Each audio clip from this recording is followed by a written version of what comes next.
Host کرنے کی مبارکباد ہے. آپ کے انتظامات بہت اچھے ہیں اور زرداری صاحب کا اسپیشلی میں شکریہ ادا کرنا چاہتی ہوں کہ انہوں نے میرے لیے جو الفاظ کہے، جس شفقت کا انہوں نے مظاہرہ کیا، میں بہت بہت شکر گزار ہوں. تھینک یو زرداری صاحب، I am really grateful. Thank you. ظلم انہوں نے برداشت کیے جو ہم سب کے خاندانوں نے برداشت کیے. اس کے باوجود میں یہ کہنا چاہتی ہوں کہ پاکستان کو اس نسل کی قربانیوں کا ثمر ابھی تک نہیں ملا. ہم ابھی تک اس پاکستان میں بیٹھے ہوئے ہیں، ہم ابھی تک اس پاکستان کے لیے کوشش کر رہے ہیں جس پاکستان میں قاضی فائز عیسیٰ اور جو جسٹس شوکت صدیقی صاحب ہیں، ان جیسے آئین اور قانون کے پر چلنے والے ججز کو تضحیک کا نشانہ بنایا جاتا ہے. ان کی وائف جو سرینا عیسیٰ ہیں، وہ لاٹھیاں ٹیکتے ہوئے جب کورٹ کے چکر لگاتی ہیں، FBI کے چکر لگاتی ہیں، تو ان کی تضحیک کی جاتی ہے. اور ایز اپوز ٹو دیٹ، جب عاصم سلیم باجوہ صاحب کے ہوش اڑا دینے والے ثبوت سامنے آتے ہیں اور تو ان کو آرام سے ایک صفحے کی کلیریفیکیشن ایشو کر کے ان کو NRO مل جاتا ہے. اور ان کے بچے 25 سال کے 30 سال کے ہیں، وہ ان پہ ڈیپینڈنٹ نہیں ہیں. لیکن سیاستدانوں کے بچے، نواز شریف صاحب کے بچے، زرداری صاحب کے بچے، باقی جو بھی مقدمات جھیل رہے ہیں، ان سب کے 50 سال کے بچے بھی ہیں انڈیپینڈنٹ میں، وہ اپنے والد پہ ڈیپینڈنٹ ہیں. تو یہ جو ایک ڈسکریمنیشن ہے، یہ اب نہیں ہونی چاہیے. اس پہ آواز اٹھانی چاہیے. میڈیا کو جس طرح سے نشانہ بنایا جا رہا ہے، جس طرح سے جوڈیشری کو نشانہ بنایا جا رہا ہے. کسی نے بڑی اچھی بات کی یہاں پہ، اویس نورانی صاحب نے کہا کہ ثاقب نثار صاحب ذمہ دار ہیں. تو جوڈیشری کے اوپر جتنا برا وقت آیا ہے، میں سمجھتی ہوں کہ سیاستدانوں سے زیادہ برا وقت ان پہ ہے. سیاستدان تو بیانات دیتے ہیں، اسٹرگل کرتے ہیں، لڑتے ہیں، سامنے آتے ہیں، لیکن ان کی آرڈیل کا جو اندازہ ہے وہ آپ اس بات سے لگا لیں کہ جب قاضی فائز عیسیٰ صاحب کا ریفرنس سنا جا رہا تھا سپریم جوڈیشل کاؤنسل میں، تو ایک جج صاحب نے، بڑے معزز جج صاحب ہیں، انہوں نے کہا کہ آپ نے ہمارے لیے بھی ہماری چیزیں بھی درازوں میں رکھی ہوتی ہیں اور وقت ضرورت پڑنے پہ آپ وہ چیزیں درازوں سے نکالتے ہیں اور پھر بلیک میلنگ کرتے ہیں. بیٹیوں سے یہ بات کہنا چاہتی ہوں کہ ہم نے آزادی اس لیے حاصل نہیں کی تھی انگریز سے کہ آپ اگر کوئی حق اور سچ کی، آئین اور قانون کی بات کرتے ہیں تو رات کو ویگو ڈالے آپ کو آگے اٹھا کے لے جاتے ہیں. تو یہ جو ویگو ڈالے والا کلچر ہے، یہ ختم ہونا چاہیے. ہراسمنٹ ختم ہونی چاہیے. پالیٹیشینز کی تضحیک ختم ہونی چاہیے. اگر کوئی قابل احترام ہے، ادارے سب قابل احترام ہیں اگر وہ اپنی حدود میں رہ کے کام کرتے ہیں، سب قابل احترام ہیں. لیکن اگر کوئی ادارہ سب سے زیادہ قابل احترام ہے تو وہ پارلیمنٹ ہے.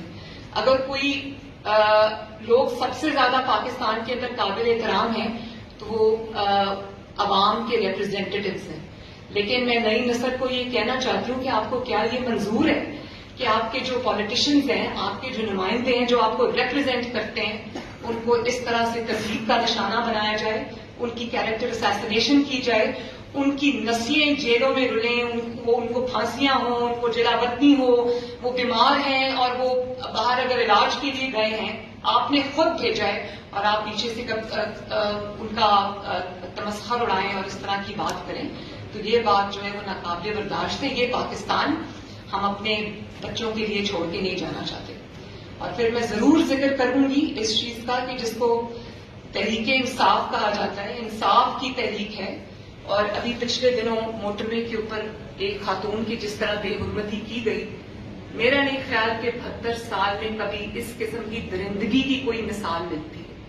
اور وہ تو ایک سانحہ تھا، لیکن المیہ اس پہ یہ تھا جس طرح سے وہ بدنام زمانہ CCPO کی پروٹیکشن میں، اس کے ڈیفینس میں پوری حکومت عمران خان سمیت اس کے ڈیفینس میں سامنے آ گئی. میرا خیال ہے کہ یہ قومی المیہ تھا. اور صحافیوں پہ جس طرح سے آج کل جو بھی ہو رہا ہے، ابصار عالم صاحب پہ غداری کا مقدمہ بنایا گیا، جس طرح سے براڈ ڈے لائٹ میں وہ جو جن کو اٹھا لیا تھا، مدی اللہ جان صاحب کو جس طرح سے اٹھا لیا تھا، اور جس طرح سے عرفان صدیقی صاحب کو ہتھکڑیاں لگا کر، استاد ہیں، قلم ہے ہاتھ میں، ہتھکڑیاں لگا کر اڈیالہ جیل لے گئے. اور جس طرح سے میر شکیل الرحمان کو جیل میں رکھا ہوا ہے، یہ پاکستان کے لیے کوئی بہت خوبصورت مناظر نہیں ہے. یہ چیزیں ختم ہونی چاہیے. اور میڈیا آج مبارکباد کا مستحق ہے کہ پابندیوں کے باوجود اور ان انسٹرکشنز کے باوجود کہ آپ کو پیمرا سے نوٹسز آئیں گے، پیمرا سے آپ کا چینل بند کر دیا جائے گا، آج تقاریر انہوں نے لائیو دکھائی ہیں. تو یہ جو زنجیریں آپ کو پہنائی جا رہی ہیں، یہ توڑنے سے ٹوٹیں گی، اپنے آپ نہیں ٹوٹیں گی. زنجیروں کی عزت نہیں کی جانی چاہیے، ان کو توڑنا چاہیے. تو میڈیا آج اس بات میں مبارکباد کا مستحق ہے. اب آپ لاکھ اپنے زخم چاٹیں یا آپ لاکھ کھسیانی بلی جو کھمبا نوچے. اب عمران خان صاحب کی طرف سے بیانات آ رہے ہیں کہ میں نے کہا تھا دکھا دو. اب آپ جو مرضی کریں. آپ کے جو انسٹرکشنز تھے پیمرا کو وہ ہم سب نے دیکھے بھی سنے بھی. عوام کی ڈیمانڈ ہے، پاکستان بدل رہا ہے. اور اگر کوئی یہ نہیں کسی کو سمجھ آ رہی کہ پاکستان بدل رہا ہے، اب ساجد گوندل صاحب جو SECP کے ہیں ان کو اٹھا کے غائب کر دیا. اور 2 دن بعد جب وہ اپنے گھر آئے تو ان کو کہا گیا کہ آپ یہ کہیں کہ میں شمالی علاقہ جات کی سیر کرنے گیا تھا، شمالی علاقہ جات کی سیر کے لیے گیا تھا اور میرا فون بند تھا. اگر آپ یہ سمجھتے ہیں کہ لوگوں کو اب یہ چیزیں سمجھ نہیں آ رہی تو آپ کبوتر کی طرح آنکھیں تو بند کر سکتے ہیں، لیکن یہ پاکستان کا مستقبل نہیں ہے. تو بلاول آپ، میں، نئی نسل کے نمائندے ہونے کے ناطے ہمیں آج یہ عہد کرنا پڑے گا کہ ہم یہ والا پاکستان اپنی بہنوں، بیٹیوں، بچوں کے لیے چھوڑ کے نہیں جائیں گے. اور یہ جو بات کہی جاتی ہے کہ آج میں یہ سن رہی ہوں کہ اداروں کے خلاف بات ہو گئی. عمران خان کا میاں صاحب نے بالکل صحیح کہا کہ عمران خان ہمارا مسئلہ نہیں ہے. اس کی وجہ یہ ہے کہ عمران خان اگر اپنے بیساکھیاں چھوڑ کے سامنے آئے، اکیلا آئے، تو اس اپوزیشن کے سامنے، ووٹ کو عزتوں کے سامنے وہ ایک دن بھی نہیں ٹھہر سکتا. تو وہ اگر بیساکھیوں پہ آتا ہے اور اس کو وہ، اور جس طرح جو سینٹ میں ہوا اور پھر یہ کاٹف پہ جس طرح ہوا، وہ آپ کے لیے کوئی بوسٹ کرنے کا مقام نہیں تھا، وہ کوئی فخر کا مقام نہیں تھا. میں مانتی ہوں کہ اپوزیشن کے اندر بھی بلیک شیپ ہیں، اپوزیشن کے اندر بھی کالی بھیڑے ہیں جن کا احتساب ہمیں خود کو کرنا چاہیے، اپنی اپنی پارٹیز کو دیکھنا چاہیے. لیکن اس پہ جو فخر کیا جا رہا تھا کہ اپوزیشن ہار گئی اور حکومت جیت گئی، تو یہ دھوکہ بازی جو ہوئی ہے اور یہ جو اس قسم کی حرکتیں ہوئی ہیں، یہ شرم کا مقام ہے، فخر کا مقام نہیں ہے.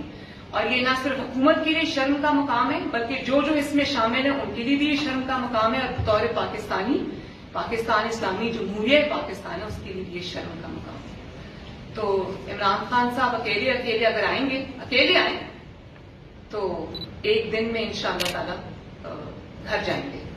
لیکن پھر بھی میں یہ کہوں گی کہ اب جو وہ کہتے ہیں نا کہ علامہ اقبال کا شعر ہے جرم ضعیفی کی سزا مرگ مفاجات، میری والدہ یہ کہا کرتی تھی.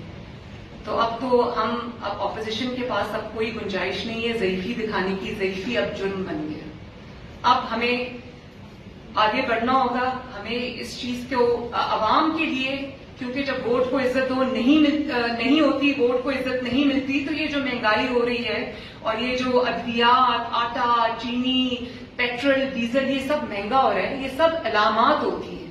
بیماری جو ہے وہ یہ ہے کہ ووٹ آپ جب کسی اور کو ڈالتے ہیں اور نکلے وہ کسی اور کے نام، تو یہ ساری پاکستان کی پرابلم یہاں سے شروع ہوتی ہے. تو یہ آج اپوزیشن کو عہد بھی کرنا چاہیے کہ ہم عوامی توقعات پر پورا اتریں گے، عوام کو اس جعلی حکومت سے نجات دلائیں گے، اور انشاءاللہ تعالی جس قسم کے میں نے چیزوں کا ذکر کیا ہے ان سے پاکستان کو نجات دلائیں گے. آپ سب کا بہت بہت شکریہ.